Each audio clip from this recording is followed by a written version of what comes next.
MQM का हुकूमत से अलहदगी का ऐलान आज पाकिस्तान की तारीख में बहुत अहम दिन है। ईवान में अक्सरियत खोने के बाद इमरान खान इस्तीफा दें, शहबाज शरीफ का मुतालबा। खालिद मकबूल सिद्दीकी ने कहा कि उम्मीद करता हूं अब दावों और वादों से आगे काम करें। आज हम सब तारीखी मौके पर जमा हैं। हमारे मुआहदे की एक एक शिक पाकिस्तान की अवाम के लिए है। हमारा जाती और जमाती कोई भी मफाद शामिल नहीं। तहरीक अदम एतमाद MQM का मुतहदा अपोजिशन का साथ देने का फैसला तारीखी है।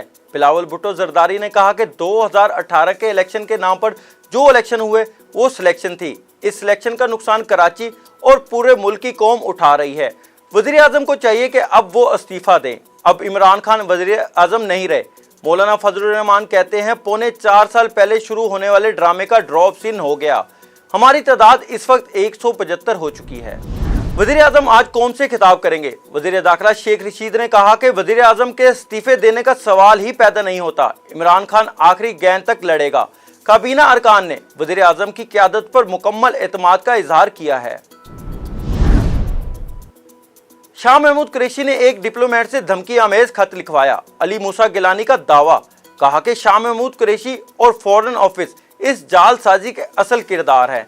हम इमरान खान, शाह महमूद कुरैशी और फॉरेन ऑफिस के मुलव्विस किरदारों को इस केस से नहीं निकलने देंगे।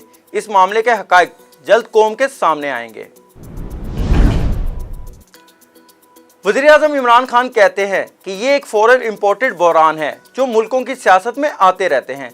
अवाम को जो फैसला करना है वो करे, लेकिन इस दौरान ख्याल रखें कि कहीं आप पाकिस्तान के खिलाफ होने वाली आलमी साजिश का हिस्सा न बन जाएं। वज़ीर आज़म इमरान खान और army chief general Qamar Javed Bajwa की वज़ीर आज़म हाउस में अहम मुलाकात। Army chief general Qamar Javed Bajwa DG ISI मुलाकात में शरीक।